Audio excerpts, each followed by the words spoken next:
Disclaimer. दोस्तों, ये कहानी केवल एक काल्पनिक रचना है। ये केवल लेखक के द्वारा रची गई यह एक कहानी है। इसका वास्तविक जीवन से कोई भी संबंध नहीं है। कृपया आप कहानियों को केवल मनोरंजन की दृष्टि से ही सुने, और साथ ही अगर आप इस चैनल नॉवल स्टोरी 2.6 पर पहली बार आए हैं तो चैनल को सब्सक्राइब और वीडियो को भर भर लाइक करना ना भूलें। धन्यवाद। एपिसोड 11। वह दोनों औरत और आदमी गिड़गिड़ा रहे थे, पर डीजे और अर्थ को तो जैसे कोई फर्क नहीं पड़ रहा था। पूरा सिंघानिया परिवार सदमे में था। राम सिंघानिया ने चिल्लाते हुए कहा, अर्थ, यह पागलपन बंद कीजिए। राम सिंघानिया की बात सुनकर अर्थ ने एक नज़र उनकी तरफ देखा भी नहीं। वह बस ख्वाहिश का चेहरा अपने सीने में छुपाकर उन दोनों औरत और आदमी को नफरत भरी नज़रों से घूरकर देख रहा था। डीजे ने अपने बॉडीगार्ड को इशारा किया। दो बॉडीगार्ड ने उन्हें मजबूती से पकड़ लिया और एक बॉडीगार्ड छुरा लेकर उन दोनों के सामने आकर खड़ा हो गया। कोई कुछ समझ पाता है, इससे पहले ही दोनों की जबान कटकर नीचे गिरी हुई थी और उनके मुंह से खून निकल रहा था। सिंघानिया परिवार को तो ये सब कुछ सिर्फ मजाक लग रहा था, पर जब उनकी आंखों के सामने यह मंजर हुआ तो उन सब की जैसे जान हलक में अटक चुकी थी। आरती सिंघानिया तो अपने बेटे की तरफ देख रही थी, जिसके होठों पर इस वक्त एक अजीब सी मुस्कुराहट थी। अपने बेटे का ये रूप देखकर उनकी आंखों से लगातार आंसू निकल रहे थे। अर्जुन सिंघानिया, राम सिंघानिया, आरती सिंघानिया, आलेख सिंघानिया, अनुज सिंघानिया, रेखा सिंघानिया, ईशा सिंघानिया सब अपनी आंखों को हैरानी से बड़ा करके यह मंजर देख रहे थे।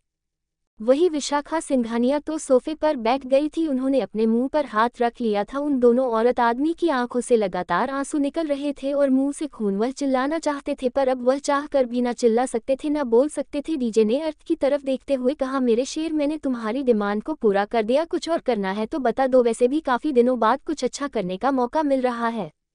डीजे की बात सुनकर राम सिंघानिया ने चिल्लाते हुए कहा, दिग्विजय जिंदल, मेरे घर से निकल जाओ। डीजे में राम सिंघानिया को घूरते हुए कहा, कितनी बार कहा है, दिग्विजय जिंदल सालों पहले मर चुका है। कॉल मी डीजे और मैं यहाँ से चला जाऊंगा। मैं बस अपने प्यारे शेर से मिलने के लिए आया था। अगली बार से मेरे शेर को धमकाने के बारे में सोचना भी मत। उसके पीछे उसका ये दादा डीजे खड़ा है। कहते हुए डीजे ने अर्थ के पास आकर उसे हल्के से गले लगाकर ख्वाहिश के माथे पर किस करते हुए कहा, नन्ही शहजादी, मेरे शेर का ध्यान रखना और हमेशा उसके साथ रहना। डीजे के किस करते ही ख्वाहिश खिलखिलाकर हंसने लगी। उसके होठों पर चॉकलेट लगी हुई थी और इस वक्त वह बहुत क्यूट लग रही थी। अर्थ ने डीजे की तरफ देखते हुए कहा, मुझे 2 बॉडीगार्ड चाहिए। डीजे ने मुस्कुराते हुए कहा, जो मेरा है वह तुम्हारा ही है, तुम्हें जो चाहिए वो मांग सकते हो। कहते हुए डीजे ने पलटकर अपने 2 बॉडीगार्ड की तरफ देखते हुए कहा, आज से तुम सिंघानिया मेंशन में ही रहोगे। मेरे शेर को तुम्हारी जरूरत है।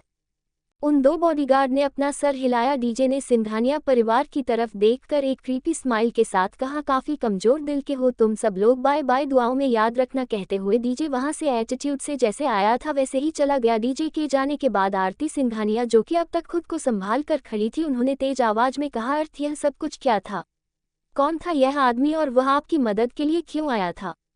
आरती सिंघानिया की बात सुनकर अर्थ ने उन्हें घूरते हुए कहा, मैं आपको ये बताना जरूरी है समझना मिसेज सिंघानिया, बस इतना समझ लीजिए कि वह जो भी थे मेरे लिए बहुत जरूरी थे, और अपने परिवार को समझा दीजिएगा कि अगली बार से मेरी बेबी को मुझसे दूर करने की साजिश करने से अच्छा होगा कि वह मुझसे और मेरी बेबी से दूर रहे, वरना इस बार सिर्फ ट्रेलर दिखाया है, अगली बार पूरी फिल्म दिखाऊंगा। और फिल्म रोमांटिक तो बिल्कुल नहीं होगी बल्कि हॉरर होगी। हॉरर फिल्म का मतलब समझती है ना आप? कहते हुए टेढ़ी मुस्कुराहट के साथ सबको देखते हुए ख्वाहिश को लेकर किचन में चला गया, क्योंकि उसे ख्वाहिश के लिए खाने के लिए कुछ चाहिए था। वही सिंघानिया परिवार अर्थ का ये रूप देखकर सदमे में जा चुका था। राम सिंघानिया ने अपने दोनों हाथों से अपने सर को पकड़ते हुए कहा, हमारा अर्थ इस आदमी को कैसे जानता है? ये सब कुछ क्या हो रहा है? अर्जुन सिंघानिया खुद सोच में थे। उन्हें कुछ भी समझ नहीं आ रहा था कि वह क्या कहे। उन्होंने धीरे से कहा, दिग्विजय अंकल तो सालों पहले इंडिया छोड़कर चले गए थे, फिर वह इस तरह से इंडिया में, और अर्थ उन्हें कैसे? मुझे कुछ भी समझ नहीं आ रहा है। पूरा परिवार सदमे में था। अर्थ को तो किसी से कोई मतलब ही नहीं था। वह ख्वाहिश को लेकर किचन में आ गया। घर के शेफ भी अर्थ से बहुत डरते थे। उसने सुबह ही शेफ को बता दिया था कि ख्वाहिश के लिए कुछ हल्का फुल्का बना दिया जाए। शेफ के सामने अर्थ ने उसे घूरते हुए कहा, क्या तुमने मेरी बेबी के लिए कुछ बनाया? शेफ ने डरते हुए कहा, जी सर, हमने यह वेजिटेबल सूप और दलिया बनाया है जो बच्चों के लिए बिल्कुल हेल्दी और ठीक है, आप बेबी को ये खिला दीजिए। कहते हुए सर्वेंट ने एक प्लेट में दलिया और बोल में सूप दे दिया। अर्थ ने उसे घूर कर देखा और किचन के काउंटर पर ख्वाहिश को बिठाकर उसे अपने हाथों से खिलाने लगा। ख्वाहिश नखरे करते हुए अपना चेहरा यहाँ से वहाँ घूम रही थी। अर्थ ने उसे घूरते हुए कहा, अगर तुमने यह नहीं खाया तो मैं सारी चॉकलेट किसी और को दे दूंगा। चॉकलेट का नाम सुनकर ख्वाहिश अपनी नीली नीली आंखों में गुस्सा भर के अर्थ को देखने लगी। उसने मुंह फूलते हुए कहा, बैड डेविल, कहते हुए वह चुपचाप अर्थ के हाथों से खाना खाने लगी। अर्थ ने उसे अच्छे से दलिया खिलाया और टिश्यू से उसका मुंह साफ करके उसे अपनी गोद में लेकर बाहर आ गया। सिंघानिया परिवार अभी भी अपनी जगह पर उसी तरह से खड़ा था। अर्थ सबको इग्नोर करके ख्वाहिश को लेकर गार्डन एरिया में चला गया। आरती सिंघानिया ने सब की तरफ देखते हुए कहा, कुछ कीजिए, मेरा बेटा कौन से रास्ते पर जा रहा है, मुझे कुछ समझ नहीं आ रहा है। वह ऐसा तो नहीं था। आरती सिंघानिया की बात सुनकर अर्जुन सिंघानिया ने गुस्से से कहा, मुझे खुद समझ नहीं आ रहा है कि मुझे क्या करना चाहिए और क्या नहीं। वह पहले से ही हमारी बात नहीं सुनता था और अब वह एक ऐसे आदमी के साथ कांटेक्ट में है जिसे दुनिया गैंगस्टर के नाम से जानती है। वह आदमी इंसान नहीं, शैतान है। हमें किसी भी कीमत पर अर्थ को उससे दूर करना होगा। राम सिंघानिया चुपचाप सबकी बातें सुन रहे थे। उनकी आंखों के सामने दिग्विजय जिंदल का मुस्कुराता हुआ चेहरा और उनकी वह कृपी मुस्कुराहट घूम रही थी। राम सिंघानिया ने गुस्से से कहा, बहुत गलत किया तुमने, पर कोई बात नहीं। राम सिंघानिया को अच्छे से पता है कि उसे अपने दुश्मनों के साथ क्या करना है और क्या नहीं। कहते हुए राम सिंघानिया बिना किसी पर ध्यान दिए वहां से अपने रूम में चले गए। उन्हें इस तरह से जाते हुए देखकर सिंघानिया परिवार के लोग हैरान हो गए, पर किसी ने भी उन्हें रोकने की कोशिश नहीं की। सब लोगों को लग रहा था कि जरूर इतने सालों बाद दिग्विजय जिंदल को अपने सामने देखने की वजह से राम सिंघानिया परेशान होंगी, पर असल वजह कोई भी नहीं जानता था। अर्थ गार्डन में ख्वाहिश को नीचे उतरकर उसकी छोटी सी उंगली को पकड़कर उसे गार्डन में घुमा रहा था। ख्वाहिश ने अर्थ के हाथ को छोड़ा और गार्डन में उछल कूद करने लगी। वह कभी गार्डन की घास पर लेटती तो कभी मिट्टी के गोले बनाकर यहाँ से वहाँ फेंकती। अर्थ बस उसे मस्ती करने दे रहा था। ख्वाहिश इस वक्त पौधे के नीचे लगी मिट्टी को खुरेद रही थी और खिलखिलाकर हंस रही थी। अर्थ बस प्यार से उसे देख रहा था। ख्वाहिश ने मिट्टी को अपने मुंह के पास लाकर उसे खाने की कोशिश की, तभी अर्थ दौड़ता हुआ उसके पास आ गया। उसने ख्वाहिश के हाथ को नीचे करते हुए कहा, गंदी बच्ची, यह कौन खाता है। अर्थ की बात सुनकर ख्वाहिश ने अपनी नीली नीली आंखों को झपकाते हुए कहा, हम खाते हैं, ये टेस्टी होता है। कहते हुए ख्वाहिश फिर से मिट्टी खाने की कोशिश करने लगी। अर्थ ने उसे अपनी गोद में उठाते हुए कहा, तुम बहुत शैतान हो, बदमाश, चलो मेरे साथ, फिर से नहलाना होगा, सारे कपड़े गंदे कर दिया तुमने। अर्थ की बात सुनकर ख्वाहिश उसकी गोद से नीचे उतरने की कोशिश करने लगी क्योंकि उसे अभी भी खेलना था। आखिर में ख्वाहिश के सामने हार मानकर अर्थ ने उसे नीचे उतार दिया। बारिश का मौसम होने की वजह से अभी भी हल्की हल्की बूंदाबांदी हो रही थी। पूरे गार्डन में ख्वाहिश यहाँ से वहाँ उछल कूद कर रही थी और अर्थ उसके पीछे पीछे घूमकर उसका ध्यान रख रहा था। गार्डन में मौजूद सभी सर्वेंट बॉडीगार्ड से देखकर हैरान थे। उन्होंने अर्थ को हमेशा अपने रूम में बंद देखा था। वह काफी कम लोगों को नजर आता था। वह क्या करता था और क्या नहीं किसी को नहीं पता था, पर आज उनके सामने अर्थ का एक अलग ही रूप नजर आ रहा था। इस अनजान बच्चों के साथ वह हंस रहा था, मुस्कुरा रहा था, खेल रहा था, उसका ध्यान रख रहा था। काफी देर बाद आखिर नन्ही सी ख्वाहिश थक गई और गार्डन की घास पर ही लेट गई। अर्थ ने उसके पास आकर उसे अपनी गोद में उठाते हुए कहा, मेरा बच्चा थक गया। ख्वाहिश ने अर्थ के सीने पर अपना सर रखकर क्यूट सी आवाज में कहा, हमें नींद आ रही है, हमें सोना है। ख्वाहिश की बात सुनकर अर्थ मुस्कुराते हुए उसे अपने साथ लेकर वापस मेंशन के अंदर आ गया। सभी लोग अपने अपने काम पर चले गए थे। अर्थ ने रूम में आकर ख्वाहिश को फिर से नहलाया और उसे अच्छे से कपड़े पहनाकर उसे बेड पर लेटा दिया। ख्वाहिश अर्थ की आंखों में देख रही थी। उसने क्यूट सा फेस बनाते हुए कहा, आप हमारे कौन हो। ख्वाहिश का सवाल सुनकर अर्थ चुप हो गया। उसे खुद नहीं पता था कि वह कौन है। ख्वाहिश का उसे चुप देखकर ख्वाहिश ने अपने गाल पर उंगली रखते हुए कहा, आप हैंडसम हो पर आप बुरे भी हो, तो फिर आप कौन हो। ख्वाहिश का सवाल सुनकर अर्थ ने उसके गाल खींचते हुए कहा, आप ही बता दो कि मैं कौन हूँ। ख्वाहिश ने क्यूट सा फेस बनाते हुए कहा, आप हैंडसम हो पर आप डेविल भी हो, आप डेमन भी हो, आप वैम्पायर भी हो। ख्वाहिश की बात सुनकर अर्थ की आंखें छोटी हो गई। ख्वाहिश ने खुशी से तालियां बजाते हुए कहा, आप हैंडसम वैम्पायर हो ना। ख्वाहिश की बात सुनकर अर्थ है उसके गालों को चूमते हुए कहा, मैं अर्थ हूँ, तुम्हारा अर्थ। अर्थ की बात सुनकर ख्वाहिश ने उसके गालों को अपने नन्हे नन्हे हाथों में भरते हुए कहा, तो फिर आप हैंडसम अर्थ हो। ओके, आप ख्वाहिश के हैंडसम अर्थ हो। ख्वाहिश की बात सुनकर अर्थ बस मुस्कुराते हुए उसे देखने लगा। उसने ख्वाहिश के चेहरे को देखते हुए कहा, चाहे पूरी दुनिया तो मैं मुझसे अलग करने की कोशिश क्यों ना करे, मैं तुम्हें खुद से दूर नहीं जाने दूंगा, कभी भी नहीं, चाहे फिर इसके लिए मुझे पूरी दुनिया से क्यों ना लड़ना पड़े। कहते हुए अर्थ में छोटी सी ख्वाहिश को अपने सीने पर लिटाया और उसके सर पर थपकी देने लगा। कुछ ही देर में अर्थ को ख्वाहिश की गहरी सांस से महसूस हुई। ख्वाहिश उसके सीने पर अपना सर रखकर सुकून से सो गई थी। अर्थ बस शिलिंग को घूरते हुए कुछ सोच रहा था। उसने साइड टेबल से मोबाइल उठाकर डीजे का नंबर डायल किया। दूसरी तरफ से डीजे ने कॉल उठाते हुए कहा, मेरे शेर, फिर से मेरी याद आ गई, बताओ क्या हुक्म है अपने इस डीजे के लिए। अर्थ ने ख्वाहिश के चेहरे की तरफ देखते हुए कहा, आपने जो कहा था उसके लिए मैं रेडी हूँ।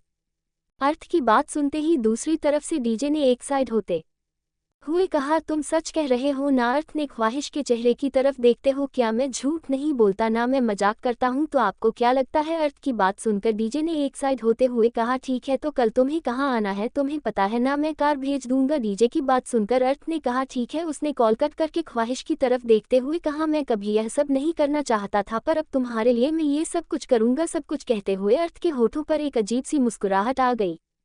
एपिसोड 12। अर्थ अभी भी ख्वाहिश को अपने सीने पर सुलाते हुए कुछ सोच रहा था। कुछ ही देर में नन्ही सी ख्वाहिश सुकून से उसके सीने पर सो चुकी थी। अर्थ ने उसके माथे को चुमकर उसे अच्छे से बैग पर लिटाकर उसके इर्द गिर्द पीलों को सेट कर दिया और अपनी जगह से उठकर खड़ा हो गया। उसने अपने लैपटॉप के पास आकर एक वेबसाइट ओपन की और तेजी से कीबोर्ड पर उंगलियां चलाने लगा। उसके चेहरे पर इस वक्त बेहद सख्त एक्सप्रेशन थे। कीबोर्ड पर किसी मशीन की तरह उंगलियां चल रहा था। जैसे जैसे उसके चेहरे की मुस्कुराहट बढ़ती जा रही थी, लगातार 1 घंटे तक लैपटॉप पर कुछ करने के बाद आखिर में अर्थ के होठों के कोने टेढ़े हो गए और उसने लैपटॉप को बंद कर दिया। इस वक्त दूसरी तरफ से उसका मोबाइल वॉच नहीं लगा। अर्थ ने कॉल उठाते हुए कहा, हेलो। दूसरी तरफ से डीजे ने चिल्लाते हुए कहा, और अपने सिक्योरिटी लॉक तोड़ दिया। डीजे के सवाल पर अर्थ ने कहा, हाँ तोड़ दिया। अर्थ की बात सुनकर डीजे ने एक साइड होते हुए कहा, पर आपने तो कहा था कि आपको 2 दिन का वक्त लगेगा। अर्थ ने लैपटॉप की तरफ देखते हुए कहा, क्योंकि उस वक्त मेरा कुछ करने का मूड नहीं था इसलिए। डीजे ने अर्थ की बात सुनकर एक साइड होते हुए कहा, ग्रेट मेरे शेर ग्रेट, तुमने वह कर दिखाया जो बड़े बड़े हैकर्स नहीं कर पाए।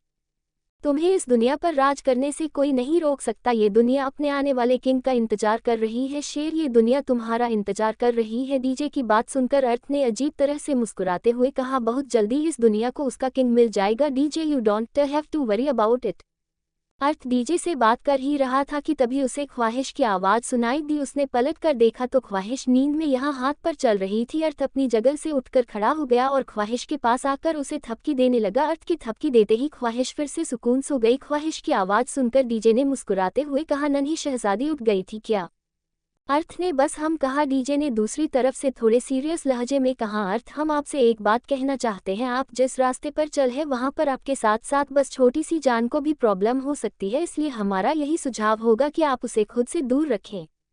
डीजे के इतना कहते ही अर्थ ने गुस्से से टेबल पर हाथ मारते हुए कहा, बकवास बंद कीजिए, वह हमेशा मेरे साथ रहेगी, मैं उसे कभी खुद से दूर नहीं करूंगा, कभी भी नहीं। मैं इतना पावरफुल बनेगा कि कोई उसे नुकसान पहुंचाना तो दूर की बात है, उसे आंख उठाकर भी नहीं देख पाएगा। मैं उसे पूरी दुनिया से प्रोटेक्ट करूंगा, मैं उसका प्रोटेक्टर बनूंगा। अर्थ की गुस्से भरी आवाज़ सुनकर डीजे समझ गए कि अर्थ किसी भी कीमत पर ख्वाहिश को खुद से दूर नहीं करेगा। उन्होंने मुस्कुराते हुए कहा, ठीक है, आपको जो सही लगे वह कीजिए, पर कल याद से आपको उसी जगह पर आना है जहां पर अब आपका फ्यूचर डिसाइड होगा।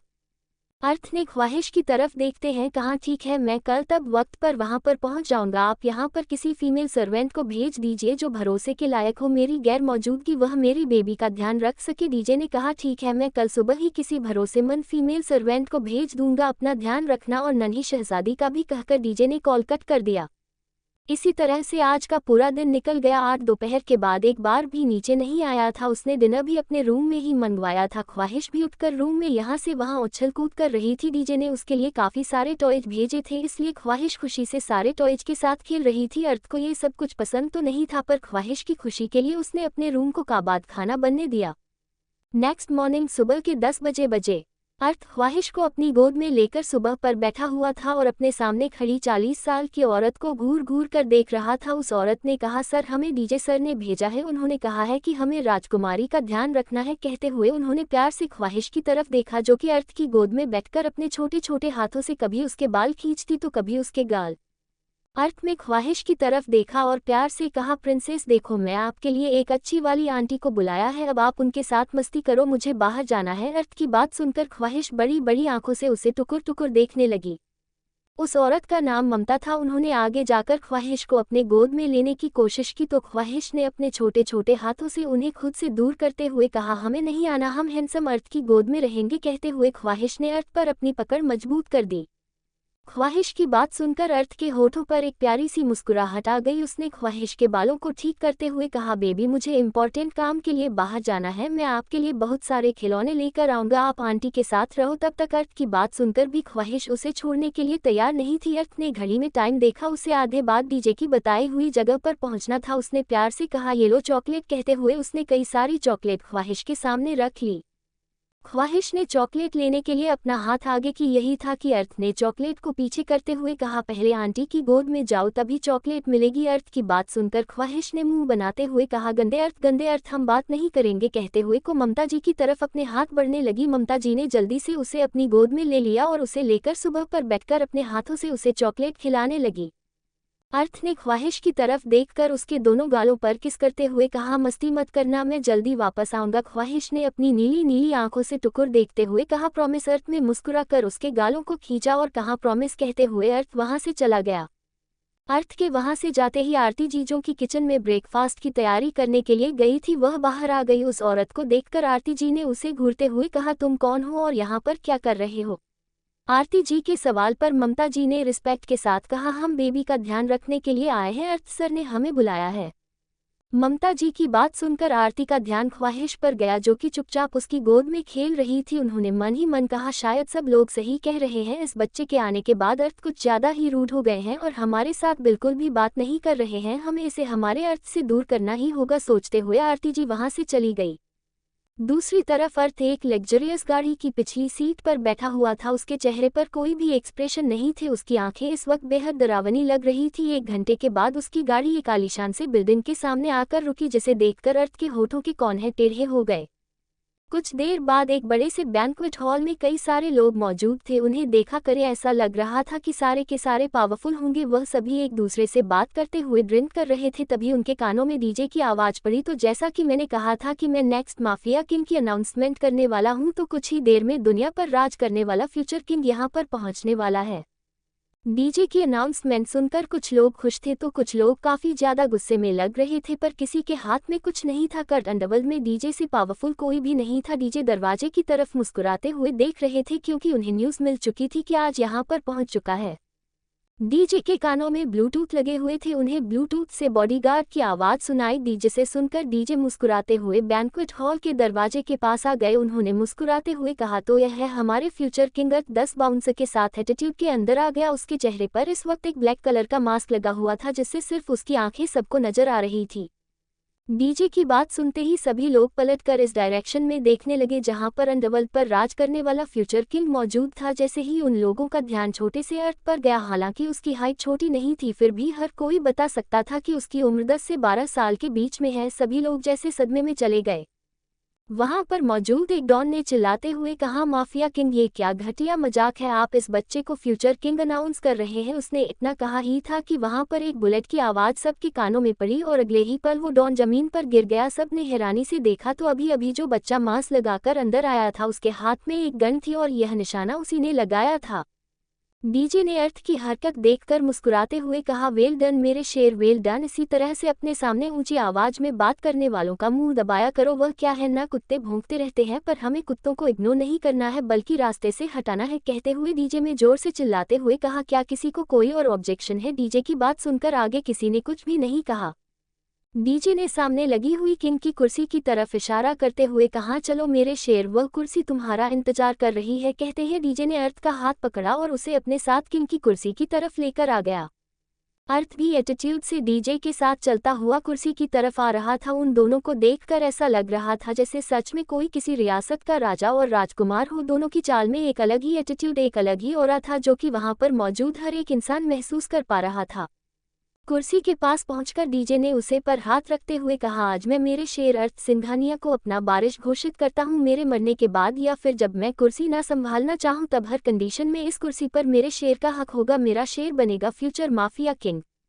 Episode 13 back on story. अर्थ बस किंग की कुर्सी की तरफ देख रहा था। डीजे के चेहरे पर इस वक्त बड़ी सी मुस्कुराहट थी। डीजे ने पलटकर सभी डॉन और गैंगस्टर की तरफ देखते हुए कहा, मेरे शेर को बच्चा समझकर उसकी डिसरिस्पेक्ट करने के बारे में सोचना भी मत। अभी यह बच्चा क्या कर सकता है, तुम सब लोगों ने देख ही लिया है। अगर किसी और को ऑब्जेक्शन हो तो वह अभी अपने दिल और दिमाग के सवालों को हमारे सामने रख सकता है, क्योंकि उसके बाद उसे कोई सफाई नहीं दी जाएगी। डीजे की बात सुनकर सभी गैंगस्टर एक दूसरे की तरफ देखने लगे। अंडरवर्ल्ड की दुनिया का एक उसूल था, अगर किंग चाहे तो वह किसी को भी अंडरवर्ल्ड की दुनिया से हमेशा हमेशा के लिए दूर कर सकता था। किसी की भी हिम्मत डीजे के खिलाफ जाने में नहीं थी, और अब इस छोटे बच्चे का चेहरा देखकर उन्हें यकीन हो गया था कि अगर डीजे में से चुना है तो जरूर इस बच्चे में कुछ खास बात होगी। किसी ने भी ऑब्जेक्शन करने की या कुछ कहने की हिम्मत नहीं की। ये देखकर डीजे के होठों के कोने टेढ़े हो गए। डीजे ने पलटकर अर्थ की तरफ देखा, जो कि अपनी गहरी काली आंखों से किंग की कुर्सी को घूर घूर कर देख रहा था। डीजे ने उसके दोनों हाथों को अपने हाथ में लेकर बड़ी सी मुस्कुराहट के साथ कहा, ये कुर्सी तुम्हारे लिए ही बनी है मेरे शेर। तुम इस दुनिया पर राज करने के लिए बने हो। डीजे की बात सुनकर अर्थ ने अपना चेहरा ऊपर उठकर डीजे की तरफ देखा। उसके होठों के कोने अपने आप टेढ़े हो गए और वह एक दिलकश मुस्कुराहट के साथ इस कुर्सी पर जाकर बैठ गया। अर्थ भले ही छोटा था, पर कुर्सी पर बैठकर उसकी ऑरा बिल्कुल भी नॉर्मल नहीं लग रहा था।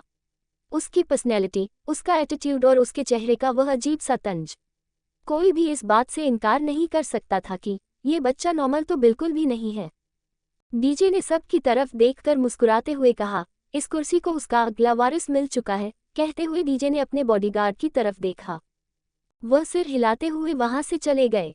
कुछ देर बाद बॉडीगार्ड अपने हाथ में एक बड़ी सी थाल लेकर आए, जो कपड़े से ढकी हुई थी। डीजे ने तल से कपड़ा उठाया। उसके अंदर एक सुनहरे कलर का चाकू और एक अजीब से दिखने वाली गन थी, जिसे देखकर डीजे के होठों के कोने टेढ़े हो गए। उसने अर्थ के हाथ में वह दोनों चीज रखते हुए कहा, ये दोनों चीज देखने में जितनी नॉर्मल लगती है, असल में उतनी ही डरावनी और खतरनाक है। यह अंडरवर्ल्ड के किंग को दी जाती है और अब तुम मेरे वारिस हो। मेरे बाद ये कुर्सी तुम्हें ही संभालती है। डीजे की बात है सुनकर अर्थ ने उन दोनों चीजों की तरफ देखा और उन पर अपना हाथ घुमाने लगा। कुछ देर बाद अनाउंसमेंट खत्म हो चुकी थी। डीजे अंडरवर्ल्ड के कुछ लोगों से अर्थ को मिला रहा था। अर्थ किसी एरोगेंट इंसान की तरह उन सबके साथ बात कर रहा था। अर्थ का एटीट्यूड, उसकी बात करने की तकनीक देखकर वह सभी लोग हैरान थे। उसकी बातें सुनकर कोई भी नहीं कह सकता था कि वह एक 10 या 11 साल का बच्चा है। डीजे तो अर्थ पर काफी ज्यादा प्राउड फील कर रहे थे, क्योंकि आज अर्थ की वजह से सभी लोगों के चेहरे पर उन्हें जलन नजर आ रही थी। सभी लोगों को यही लगता था कि डीजे की फैमिली में कोई भी नहीं है, इसलिए डीजे के बाद अंडरवर्ल्ड की कुर्सी हथियाना उन सब के लिए आसान होगा। पर आज भी देने उन सब के सामने अंडरवर्ल्ड से अगले किंग की अनाउंसमेंट कर दी थी, इसलिए कई लोग काफी ज्यादा नाराज थे। पर डीजे को किसी की नाराजगी से कोई फर्क नहीं पड़ता था। पार्टी खत्म होते होते 2 घंटे से ज्यादा का वक्त हो चुका था। इस वक्त अर्थ एक गैंगस्टर के साथ बात कर रहा था। डीजे भी वहीं पर खड़ा था। अर्थ बार बार अपने हाथ में लगी हुई घड़ी पर टाइम देख रहा था। उसे ख्वाहिश की चिंता हो रही थी, क्योंकि यहाँ पर आने के बाद उसने एक बार भी ख्वाहिश के बारे में ममता जी से कुछ नहीं पूछा था। उसने खुद से कहा, तुम कैसी हो बेबी? कहते हुए अर्थ ने डीजे की तरफ देखा। अर्थ के चेहरे के एक्सप्रेशन देखकर डीजे ने मुस्कुराते हुए अपना सर हिलाया और केंद्र में आकर सब की तरफ देखते हुए कहा, तो आज की पार्टी यहीं पर खत्म होती है। इस अनाउंसमेंट के बारे में बाहर किसी को कोई खबर नहीं मिलनी चाहिए। डीजे की इनडायरेक्ट धमकी को सभी लोग समझ गए थे। आधे घंटे के अंदर अंदर ही बैंक्वेट हॉल पूरा खाली हो चुका था। इस वक्त वहां पर कुछ गिने चुने लोग मौजूद थे। अर्थ ने डीजे की तरफ देखते हुए कहा, अब अगर सारा काम हो चुका है तो मैं जाना चाहता हूँ। मुझे बेबी के पास जाना है, उसे मेरी जरूरत है। अर्थ की बात सुनकर डीजे ने मुस्कुराते हुए कहा, ठीक है, चले जाना। कुछ देर तो अपने डीजे के साथ बात कर लो। वैसे भी कई दिनों तक अपनी शक्ल नहीं दिखते हो, बस थोड़ा सा वक्त मेरे लिए निकाल लो। डीजे की बात सुनकर अर्थ ने डीजे के चेहरे की तरफ देखा। डीजे के चेहरे पर उसे एक छोटी सी मुस्कुराहट और उम्मीद नजर आ रही थी। अर्थ ने अपना सर हिलाया और डीजे के साथ बैंक्वेट हॉल से बाहर आ गया। कुछ देर बाद डीजे और अर्थ एक तालाब के किनारे पर मौजूद थे। डीजे ने अर्थ की तरफ देखते हुए कहा, तुम्हें याद है हमारी पहली मुलाकात? कहते हुए डीजे के होठों पर एक बड़ी सी मुस्कुराहट आ गई। डीजे की बात सुनकर अर्थ ने डीजे की तरफ देखा। आज से 3 साल पहले जब वह 7 साल का बच्चा था, वह पहली बार डीजे से मिला था और अब उसकी जिंदगी में डीजे एक अहम किरदार था। अर्थ को कुछ न बोलते हुए देखकर डीजे अर्थ के सामने आकर खड़े हो गए। उन्होंने अर्थ के चेहरे को अपने हाथ में भरते हुए कहा, जिंदगी जीने की उम्मीद तो दी थी पर तुम्हें देखने के बाद लगा जैसे मेरा कोई अपना मेरे पास है। कहते हुए डीजे की आंख से एक आंसू बूंद उसके गाल पर आ गई। डीजे ने आगे बढ़कर अर्थ माथे को चुम लिया। अर्थ जिस किसी का भी फिजिकली टच या किस करना बिल्कुल भी पसंद नहीं था। डीजे के इस तरह से किस करने पर उसने बिल्कुल भी ऐतराज नहीं था। डीजे ने मुस्कुराते हुए कहा, आज गुस्सा नहीं आया तुम्हें वरना किस करता हूँ इसे घूर कर देखते हो, जैसे आंखों से ही खून कर दोगे। डीजे की बात सुनकर अर्थ डीजे को घूरने लगा। डीजे ने हंसते हुए कहा, ऐसे मत देखो, मुझे मासूम इंसान को डर लगता है। डीजे की बात सुनकर अर्थ ने कुछ नहीं कहा। वह बस तालाब के किनारे बैठकर तालाब के शांत पानी को देखने लगा और याद करने लगा कि कैसे 3 साल पहले उसने एक माफिया किंग को टूटी हुई हालत में देखा था। फ्लैशबैक 3 साल पहले स्कूल में रेसिंग कंपटीशन में अर्थ के जीतने पर अक्षत ने यह इल्जाम लगाया था कि अर्थ ने दौड़ते हुए उसे नीचे गिराया है, जिस वजह से वह नहीं जीत पाया और अर्थ की खुशी पर खुश होने की जगह पर उसके पेरेंट्स ने उसे डांटा था कि वह अपने भाई के साथ ऐसा कैसे कर सकता है। उस दिन अर्थ स्कूल से मेंशन वापस जाने की जगह पर ड्राइवर के साथ तालाब के किनारे आ गया था। ये तालाब उसके स्कूल से काफी पास था। वह तालाब के किनारे की तरफ आ ही रहा था कि तभी उसे एक इंसान तालाब के किनारे पर घुटनों के बाल बैठा हुआ नजर आया था। अर्थ चुपचाप उस इंसान के पीछे आकर खड़ा हो गया था। तभी उसके कान में उस इंसान की आवाज पड़ी, आखिर क्यों जिंदा हूं मैं? कोई भी तो नहीं है मेरी लाइफ में। इतना पावर है, इतना पैसा है, पर परिवार के नाम पर कोई नहीं है। हमेशा सोचता था कि मैं दुनिया का सबसे ताकतवर इंसान हूं, पर आज पता चल रहा है कि मैं तो दुनिया का सबसे कमजोर इंसान हूं। कहते हुए वह इंसान फूट फूट कर रोने लगा।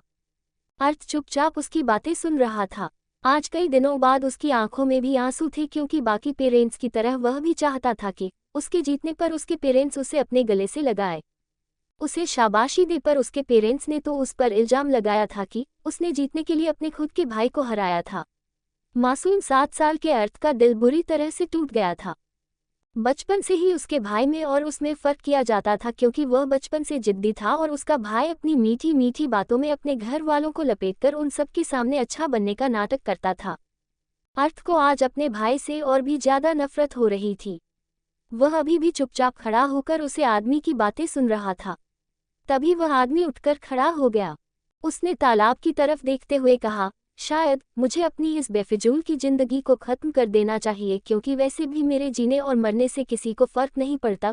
कहते हुए वह आदमी तालाब में कूदने ही वाला था कि पीछे से छोटे से अर्थ ने कहा, अगर आपके मरने से किसी को फर्क ही नहीं पड़ता तो फिर खुद के लिए जियो ना, दूसरों के लिए क्यों जी रहे हो? इस प्यारी सी आवाज को सुनकर वह आदमी कूदने की जगह पर रुक गया। उसने हैरानी से पीछे पलटकर देखा तो पीछे एक 3 फीट का छोटा सा बच्चा स्कूल यूनिफॉर्म में खड़ा था। उसके कपड़ों पर मिट्टी लगी हुई थी और उसका छोटा सा चेहरा आंसुओं से भीगा हुआ था। वह आदमी कोई और नहीं, दिग्विजय जिंदल यानी कि डीजे था। डीजे हैरानी से अपने सामने खड़े अर्थ को देख रहा था। उसने धीरे से कहा, तुम कौन हो और यहाँ पर क्या कर रहे हो? अर्थ ने डीजे के पास आकर अपना चेहरा ऊपर करते हुए कहा, नीचे झुको। डीजे ने उसे घूरते हुए कहा, मैं क्यों नीचे झुकूंगा? अर्थ ने डीजे को घूरते हुए कहा, जितना कहा है उतना करो। इतने छोटे से बच्चे की एरोगेंट आवाज सुनकर डीजे उसे घूरने लगा। डीजे अंडरवर्ल्ड का किंग था और उसके सामने ये पिद्दी 3 फीट का बच्चा इस आवाज में बात कर रहा था। डीजे ने कॉलर से अर्थ को पकड़कर ऊपर उठाते हुए कहा, पिद्दी से बच्चे, तुम्हारी इतनी हिम्मत की तुम अंडरवर्ल्ड के किंग के सामने ऊंची आवाज में बात करो। डीजे की बात सुनकर अर्थ ने डरने की जगह पर उसकी आंखों में आंखें डालकर घूरते हुए कहा, अगर अंडरवर्ल्ड के किंग हो तो क्या कमी है आपकी लाइफ में, जो मरने के लिए यहाँ पर आए हो? अर्थ की बात सुनकर डीजे चुप हो गया। डीजे के पास बोलने के लिए कुछ था ही नहीं। डीजे ने अर्थ को नीचे उतारते हुए कहा, यहाँ से चले जाओ बच्चे, मुझे फालतू में डिस्टर्ब मत करो। अर्थ ने अपने दोनों हाथ सीने पर बांधकर डीजे को घूरते हुए कहा, क्यों शर्म आ रही है मेरे सामने बात करने में? अगर मरना चाहते तो मेरे सामने मर जाओ, मैं देखूंगा कि लोगों को मरते हुए देखने का एक्सपीरियंस कैसा होता है। अर्थ की बात सुनकर डीजे की आंखें छोटी हो गई। उसने अर्थ को घूरते हुए कहा, तुम तो एक नंबर के बदमाश बच्चे हो, तुम क्या बोल रहे हो तुम्हें पता भी है? अर्थ ने डीजे की बात पर उसे एरोगेंट तरीके से देखते हुए कहा, मुझे अच्छे से पता है कि मैं क्या बोल रहा हूँ। आप यहाँ पर मरने के लिए आए हैं और मैं सुकून तलाश करने के लिए। मुझे मेरा सुकून मिल जाएगा और आपको आपका सुकून चाहिए। वैसे तालाब ज़्यादा गहरा नहीं है। का मरने के चांस काफ़ी कम है। अगर आपको मरना ही है तो आप किसी ब्रिज से नीचे कूद जाए, जल्दी मर जाओगे। अर्थ की बातें सुनकर अब डीजे को गुस्सा आ रहा था। उसे लगा था कि ये बच्चा कहेगा कि अंकल ऐसा मत करो, अंकल प्लीज मत मरो, पर ये लड़का तो डीजे को मरने के लिए मोटिवेट कर रहा था। डीजे ने अर्थ के पास आकर उसे अपने पास खींचकर घूरते हुए कहा, शैतान बच्चे तुम्हारा नाम क्या है? बातें तो बहुत बड़ी बड़ी कर रहे हो। अर्थ ने डीजे की आंखों में आंखें डालकर उसे घूरकर बेहद सर्द आवाज में कहा, अर्थ सिंघनिया नाम है मेरा, और आपका क्या नाम है? डरपोक अंकल। अर्थ के मुंह से खुद के लिए डरपोक सुनकर डीजे ने उसे गुस्से से देखते हुए कहा, डरपोक नहीं हूं मैं और मेरा नाम डीजे है। अर्थ ने डीजे की आंखों में आंखें डालकर देखते हैं कहा, बजाने वाला डीजे। कहते हुए अर्थ टेढ़ी मुस्कुराहट के साथ मुस्कुराने लगा। इस छोटे से बच्चे की बातें सुनकर अब डीजे को गुस्सा आ रहा था। एपिसोड 14। डीजे ने अर्थ को कंधों से पकड़कर उसकी आंखों में आंखें डालकर देखते हुए कहा, बच्चे तुम जानते हो कि मैं कौन हूं? अगर मैं चाहूं तो तुम्हें अभी के अभी यहाँ तालाब में फेंक सकता हूं। तुम कहाँ गए हो ये तुम्हारे घर वालों को पता भी नहीं चलेगा। डीजे की बात सुनकर अर्थ के होठों की मुस्कुराहट पल भर में गायब हो गई और उसके चेहरे पर ऐसे एक्सप्रेशन आ गए जैसे उसे गुस्सा आ रहा हो। डीजे ने भी अर्थ की आंखों के बदलते रंग को देख लिया था। उनको समझ नहीं आ रहा था कि छोटे से बच्चे को उन्होंने ऐसा क्या कह दिया जो अचानक से इसके चेहरे के एक्सप्रेशन बदल गए।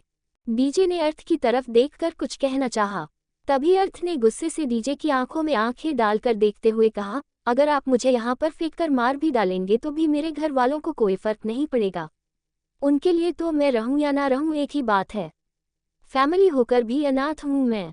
समझ आया? इसलिए ऐसी धमकियां देना बंद कीजिए, क्योंकि मैं ऐसे धमकियों से डरने वाला नहीं हूं। कहते हुए अर्थ ने डीजे को खुद से दूर किया और तालाब की तरफ देखने लगा। वही अर्थ की बात सुनकर डीजे हैरानी से अर्थ की तरफ देख रहा था। इस 7 साल के छोटे से बच्चे की आंखों में उसने वही दर्द देखा था जो उसकी आंखों में था। उसके पास तो परिवार के नाम पर कोई नहीं था। सालों पहले ही उसका पूरा परिवार उसे दूर हो चुका था और अब उसके पास सिर्फ पैसा पावर था, पर अपना कहने के लिए कोई भी नहीं। डीजे ने अर्थ की तरफ देखते हुए कहा, इतना दर्द, इतनी तकलीफ, इतनी सी उम्र में?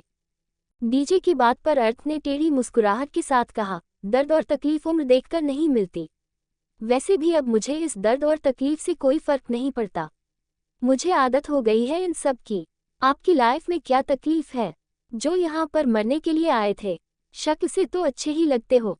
अगर दूसरा कोई आपके पास नहीं है तो खुद के लिए जियो। वैसे भी दुनिया में हम अपने लिए आए हैं तो अपने लिए ही जीना चाहिए। अर्थ की बात सुनकर डीजे के चेहरे पर एक दर्द नजर आने लगा। डीजे ने आसमान की तरफ देखते हुए कहा, मेरे पास अपना कहने के लिए कोई नहीं है। ना माँ, ना बाप, ना भाई, ना बहन, ना पत्नी, ना बच्चे, कोई नहीं। मैं पैसों के पीछे भागता रहा, पर अब लग रहा है जिंदगी तो काफी पीछे छूट चुकी है। मैं अकेला भाग रहा था। सच में जिंदगी में कोई अपना ना हो तो जिंदगी बेरंग सी लगने लगती है। ऐसा लगता है जैसे जीने से बेहतर मरना होगा। डीजे की बात सुनकर अर्थ ने पलटकर डीजे की तरफ देखा। डीजे के चेहरे पर इस वक्त दर्द और तकलीफ नजर आ रही थी। उसने डीजे के पास आकर उसके हाथों को अपने हाथ में लेते हुए कहा, अगर आपको अपना परिवार चाहिए तो आप मुझे अपना परिवार मान सकते हैं। डीजे, जो कि चुपचाप तालाब को देख रहे थे, अर्थ की बात सुनकर हैरानी से अर्थ की तरफ देखने लगे। छोटा सा अर्थ इस वक्त काफी ज्यादा दर्द में लग रहा था। डीजे ने मुस्कुराते हुए कहा, तुम्हें पता है, तुमसे बात करके ऐसा लग रहा है जैसे सच में तुम मेरे कोई अपने हो। कहते हुए डीजे ने आगे बढ़कर छोटे से अर्थ को अपनी बाहों में भर लिया और अपनी गोद में उठा लिया।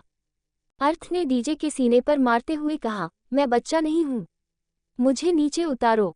अर्थ की बात को इग्नोर करके डीजे ने उसके गाल पर किस करते हुए कहा, मैं तुम्हें नीचे नहीं उतारूंगा।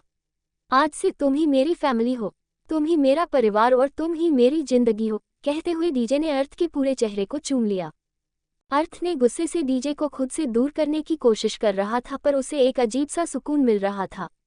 घर पर जब भी आरती जी या अर्जुन उसके पास आने की कोशिश करता, उससे याद आता कि कैसे हमेशा उसके पेरेंट्स अक्षत की वजह से उसे इग्नोर करते तो वह उन्हें खुद के करीब कभी भी नहीं आने देता, पर आज डीजे के साथ उसे अजीब सा सुकून मिल रहा था। फ्लैशबैक एंड अपनी और डीजे की पहली मुलाकात को याद करके अर्थ के चेहरे पर अजीब से एक्सप्रेशन आ गए।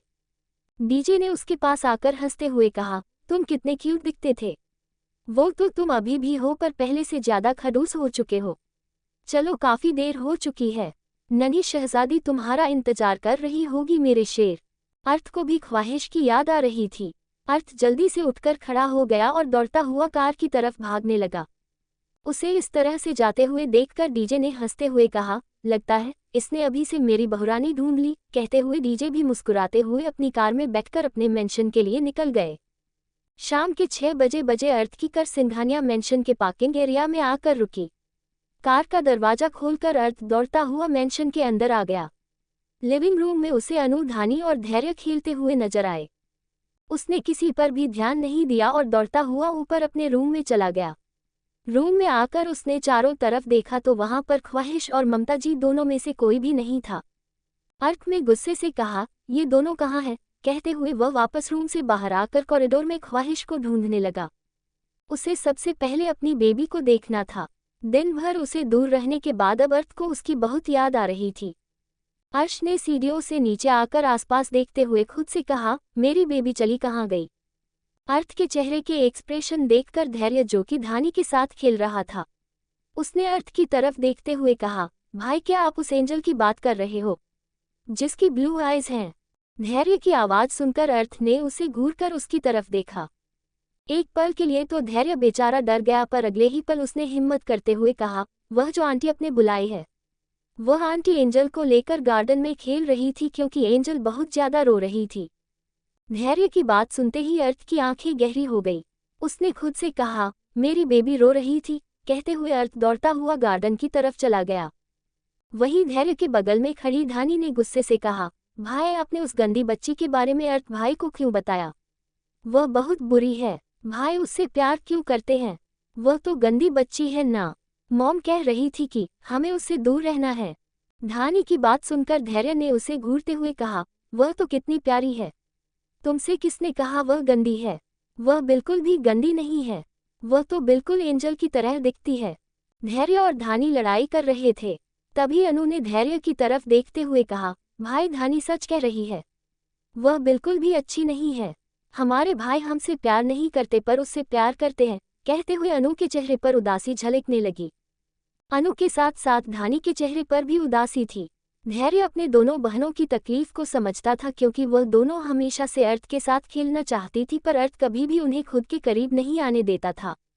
इसके पीछे क्या वजह थी, ये तो धैर्य भी नहीं जानता था, पर उसे जहां तक याद था बचपन में अर्थ उसकी दोनों बहनों से बहुत प्यार करता था।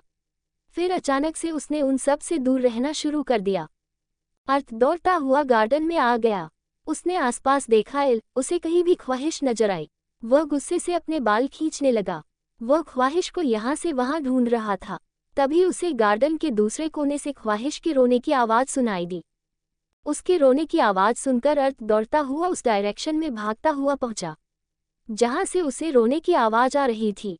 वहां जाकर उसने देखा तो नहीं, ख्वाहिश अपने हाथ में पड़े हुए सभी टॉयज को यहाँ से वहां फेंककर जोर जोर से रो रही थी और ममता जी उसे संभालने की कोशिश कर रही थी, पर ख्वाहिशें उन्हें अपने पास नहीं आने दे रही थी। कभी उनके हाथों पर बाइट कर रही थी तो कभी उनकी गर्दन पर फिर भी ममता जी उसे पर गुस्सा नहीं कर रही थी, बल्कि उसे प्यार से संभालने की कोशिश कर रही थी। अर्थ ने जब ख्वाहिश को इस तरह से रोते हुए देखा, उसे अपने दिल में दर्द महसूस होने लगा। नन्ही सी ख्वाहिश की आंखों से आंसू की बूंदें टपक रही थी। वो सिसक सिसक कर रो रही थी। अर्थ ने ख्वाहिश की तरफ जाकर प्यार भरी आवाज में कहा, बेबी। अर्थ की आवाज सुनते ही नन्ही सी ख्वाहिश ने रोना बंद कर दिया और पलट कर देखा तो अर्थ उससे कुछ ही दूरी पर खड़ा था। अर्थ को देखते ही उसकी नीली नीली आंखों में चमक नजर आने लगी। वह अपने छोटे छोटे कदमों से दौड़ते हुए अर्थ की तरफ आने लगी। वह अर्थ के करीब पहुंचने ही वाली थी कि वह घुटनों के बाल नीचे गिर गई। ख्वाहिश को गिरते हुए देखकर अर्थ दौड़ता हुआ ख्वाहिश के पास आ गया। उसने झटके से ख्वाहिश को अपनी गोद में उठाकर सीने से लगाते हुए कहा, आप क्यों रो रही हो? आप ठीक तो हो ना? नीचे गिरने की वजह से ख्वाहिश को चोट तो नहीं लगी थी, पर अर्थ को अपने करीब देखकर वह और जोर जोर से रोने लगी। ख्वाहिश को इस तरह से रोते हुए देखकर अर्थ गुस्से से ममता जी को घूरने लगा। अर्थ की डरावनी नज़र देखकर ही ममता जी की तो हालत खराब हो चुकी थी। अर्थ ने ख्वाहिश को प्यार से सहलाते हुए कहा, क्यों रो रहा है मेरा बच्चा? आपको क्या चाहिए? ख्वाहिश ने रोते हुए कहा, आप गंदे हो, आप मुझे छोड़कर चले गए। मम्मा दादी की तरह मैं आपसे बात नहीं करूंगी। ख्वाहिश की बात सुनकर अर्थ प्यार से उसके छोटे से चेहरे को देखने लगा। उसने ख्वाहिश के दोनों गालों को चूमते हुए कहा, मैं तो आपके लिए बहुत सारे गिफ्ट लाने के लिए गया था। अगर आप मुझसे बात नहीं करोगे तो फिर मैं वो गिफ्ट किसी और को दे दूंगा। अर्थ की बात सुनकर ख्वाहिश की आंखें बड़ी बड़ी हो गई। उसने अपने छोटे छोटे हाथों से अर्थ को मारते हुए कहा, नहीं, वह गिफ्ट ख्वाहिश के हैं, उसे ही चाहिए।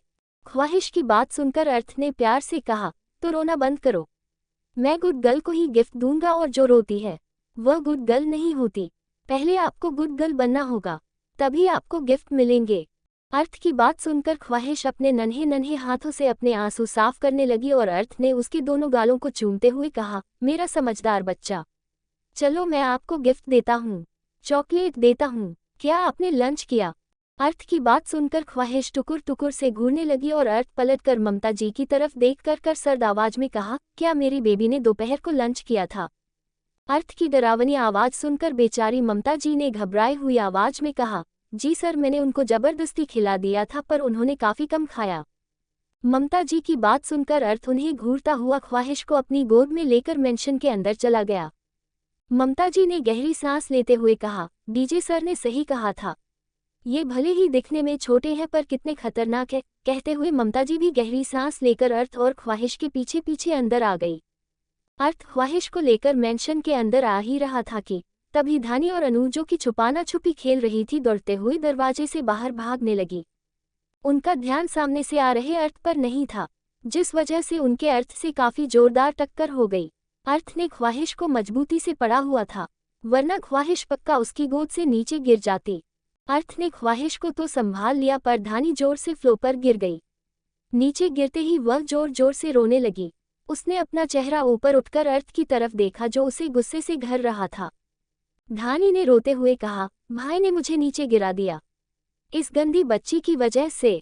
धनी की बात सुनकर अनु ने उसे उठाते हुए कहा, गलती हमारी थी, चलो।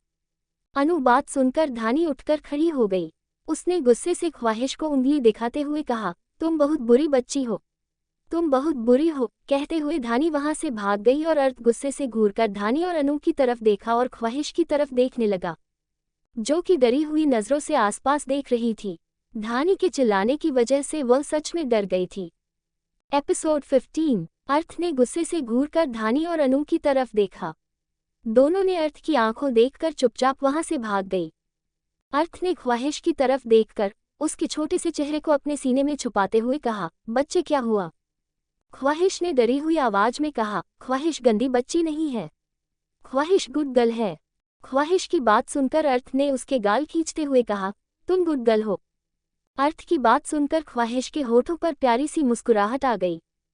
धैर्य ने जोर से कहा, तुम एंजल हो। धैर्य की आवाज सुनकर ख्वाहिश ने पलट कर देखा तो धैर्य बड़ी सी मुस्कुराहट के साथ उसे ही देख रहा था। धैर्य को देखकर ख्वाहिश अर्थ की गोद से उतरकर उसकी तरफ जाने की कोशिश करने लगी। अर्थ ने जैसे ही ये देखा उसकी पकड़ ख्वाहिश पर मजबूत हो गई। उसने गुस्से से कहा, बेबी आप उसके पास नहीं जाओगी। ख्वाहिश ने क्यूट सा फेस बनाते हुए कहा, ख्वाहिश को खेलना है। धैर्य भी अर्थ के पास आ गया। उसने हिम्मत करते हुए कहा, भाई आप एंजल को मेरे साथ खेलने दो ना, ये कितनी प्यारी है, मैं प्रॉमिस करता हूँ मैं उसका पूरा ध्यान रखूंगा। मैं सच में अनु और धानी की तरह उससे नफरत नहीं करता हूँ, मुझे ये सच में पसंद है। ये बिल्कुल एंजल की तरह दिखती है, कितनी क्यूट है इसकी यह नीली आंखें, प्लीज भाई। धैर्य की बात सुनकर अर्थ ने उसे गुस्से से घूरते हुए कहा, मेरी बेबी से दूर रहो। कहते हुए अर्थ ख्वाहिश को मजबूती से अपनी गोद में उठाकर वहां से ऊपर अपने रूम की तरफ चला गया। ख्वाहिश ने रास्ते में ही रोना शुरू कर दिया।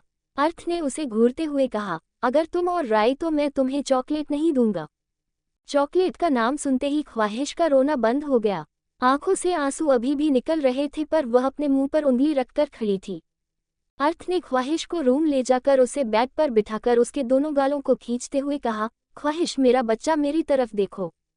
ख्वाहिश ने अपना चेहरा नीचे करते हुए कहा, ख्वाहिश गुस्सा है, अर्थ से गुस्सा है। ख्वाहिश की तोतली आवाज सुनकर अर्थ ने उसका चेहरा ऊपर करते हुए कहा, अच्छा तो आप मुझसे गुस्सा हो तो फिर मैं आपका गिफ्ट किसी और को दे दूं। आपके चॉकलेट भी उसी बच्चे को दे देता हूँ जिसके साथ आप खेलना चाहती थी। अर्थ की बात सुनकर ख्वाहिश ने फिर से रोना शुरू कर दिया। अर्थ ने उसे जल्दी से अपने सीने से लगाते हुए कहा, तो फिर रोना बंद करो। मैं आपको ही आपके सारे टॉयज दूंगा और सारे चॉकलेट दूंगा। अर्थ की बात सुनकर ख्वाहिश खुश हो गई। अर्थ ने उसके कपड़ों की तरफ देखा। मिट्टी में खेलने की वजह से ख्वाहिश के कपड़े गंदे हो चुके थे। अर्थ पहले उसे लेकर बाथरूम में चला गया। उसने अच्छे से ख्वाहिश को क्लीन किया और उसे एक तौलिए में लपेटकर रूम में आ गया। ख्वाहिश ने बाथरूम में अर्थ को भी गीला कर दिया था। अर्थ ने बाहर आकर क्लोजेट से ख्वाहिश की एक छोटी सी फ्रॉक लाकर उसे पहना दी और उसके छोटे छोटे बालों की 2 चोटियां बना दी। ख्वाहिश इस वक्त बहुत क्यूट लग रही थी। अर्थ ने उसके हाथ में चॉकलेट देते हुए कहा, आप यहीं पर बैठकर खेलो, मैं अभी आता हूँ, कहते हुए अपने कपड़े चेंज करने के लिए चला गया। वही ख्वाहिश अपने टॉयज के साथ पूरे रूम में यहाँ से वहाँ उछल कूद करने लगी। कुछ देर में अर्थ कपड़े चेंज करके बाहर आ गया। उसका ध्यान छोटी सी शैतान पर गया, जो कि इस वक्त रूम के एक टेबल के सामने खड़ी होकर टेबल को हाथों से बजा रही थी।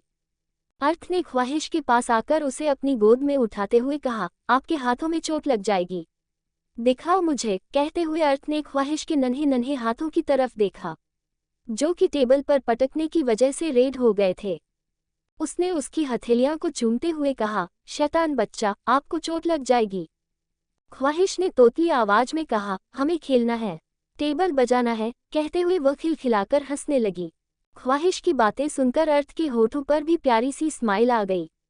अर्थ ख्वाहिश को लेकर अपनी गोद में फ्लोर पर बैठ गया और अपने हाथों से टेबल को बजाने लगा। ख्वाहिश अपने नन्हे नन्हे हाथों से तालियां बजाते हुए अर्थ के गाल पर किस कर रही थी। अर्थ बस मुस्कुराते हुए उसकी बचकानी हरकतों को देख रहा था।